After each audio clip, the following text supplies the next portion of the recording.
Hey mga brods, eto na nga ang TNT tropang giga, pilit nilang ginigipit na. Eto pong si Mikey Williams, ang moonboy nga daw ng TNT, sabi ni Mr. Snow Badwa. Dahil nga may balita tayo ayon dito kay Mr. Snow Badwa, ay sinabi nga po niya, ang TNT nga lang daw ay makikipag-usap dito kay Mikey Williams, ang moonboy, kapag itong si Mikey ay yun nga, i-accept niya yung offer ng max PBA salary na 420,000 pesos kada buwan. So biruin mo yan, from 800 to 1 million pesos ang range dati na sinasahod ni Mikey Williams, bumaba ng 420,000 a month na lang mga brods, dahil ito nga ay isa sa mga parusa na gustong gawin ng TNT tropang giga para nga medyo tumino ito pong si Mikey Williams at maging lesson sa kanya yon. Biruin yun, laki na nga ng binibigay ng TNT, gusto pa niyang ihigitan or ihangad yung mga salary ng mga PBA imports natin. So ito nga pong si Mikey Williams ngayon mga kabrods, ayun nga gustong i-reach out ng TNT tropang giga, pero ito na nga ang sinabi ng TNT, yung 420,000 pesos a month, baka nga dito magdadalawang isip ng agent ni Mikey Williams, dahil syempre mababa na ito sa dating sinasahod niya dito sa TNT tropang giga. So alam naman natin ng TNT, stricto rin yan kapag ganitong mga players na may bad attitude. It's either na ititrade nila ito, or yun nga gigipitin nila, or yun nga paparusahin nila mga kabrods. Itong si Mikey Williams, di hamak na magaling naman talagang player ito, superstar na rin ito ng PBA, yun nga naging finals MVP, na buhat na rin yung TNT tropang giga ng 2 kampyonato. Di naman natin kine-question yung galing na Mikey Williams, yung attitude lang niya, sana nga lang bumaba na yung kanyang mga ganyang attitude mga brods, at magbago na siya at maging lesson na ito kapag tinanggap niya ito pong offer ng TNT tropang giga. Pero kapag itong mangyari mga brods, ito pong agent ni Mikey Williams, kapag hindi ito tinanggap at ito pong si Mikey, syempre alam nilang mababa ang sasahurin nila, dahil nga syempre ginawan sila ng punishment ng TNT tropang giga, baka nga dito sila magpa-demand ng trade mga kabrods. So ito nga, baka nga isa sa mga gustong kunin or gustong puntahan ni Mikey Williams doon po sa mga tropa niya sa SMB. Yes mga brods, alam naman natin na may mga tropa siya dyan, di ba nga after silang tinalo ng SMB nung championship game nila noong 2019, na imbis na itong si Mikey Williams ay malungkot, mas sinalo pa niya or dun siya dumalo sa championship party ng SMB. So talagang gusto niya dun sa mga tropa niya mga brods, at alam naman natin na malaki ang binibigay ng SMB management sa mga players nila, at yun nga ang gusto rin ni Mikey Williams, yung malaking sahod, di ba mga brods? Kaya nga baka ito ay magpa-demand na ng trade kapag ito pong si Mikey Williams ay hindi tatanggapin yung offer na 420,000 pesos kada buwan na ibibigay ng TNT tropang giga. So ganyan talaga mga bros, dapat maging lesson na yan kay Mikey Williams.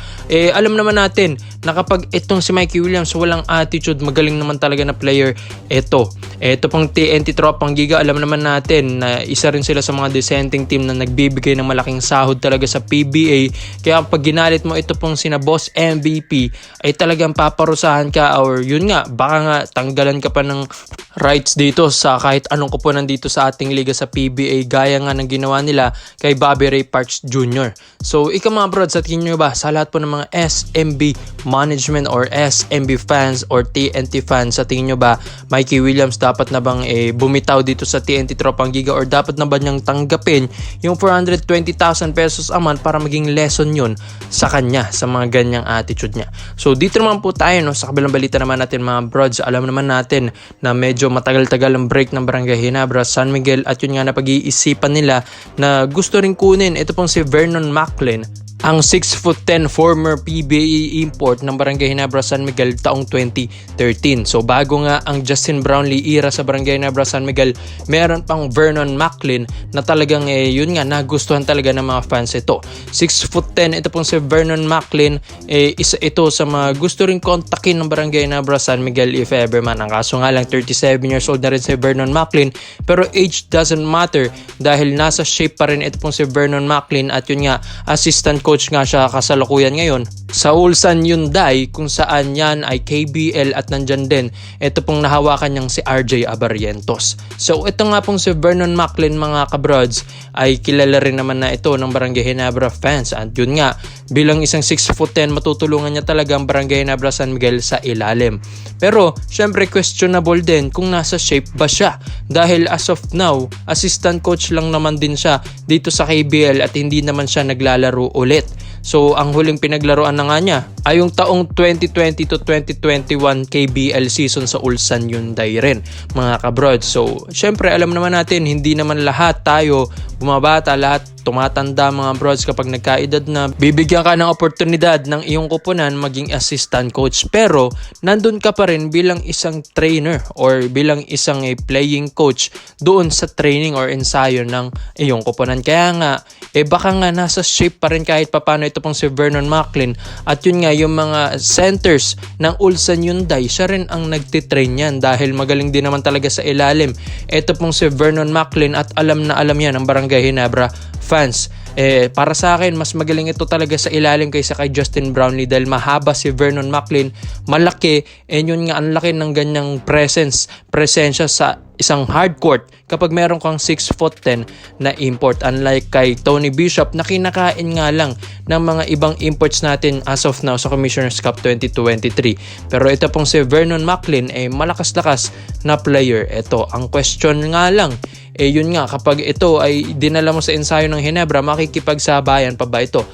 Kung matatandaan nyo 37 years old lang din naman ito pong si LeBron James, kita nyo naman parang nasa prime pa. So halos lahat naman din ng mga 37 pataas na mga players ay talagang naglalaro pa rin sa pro.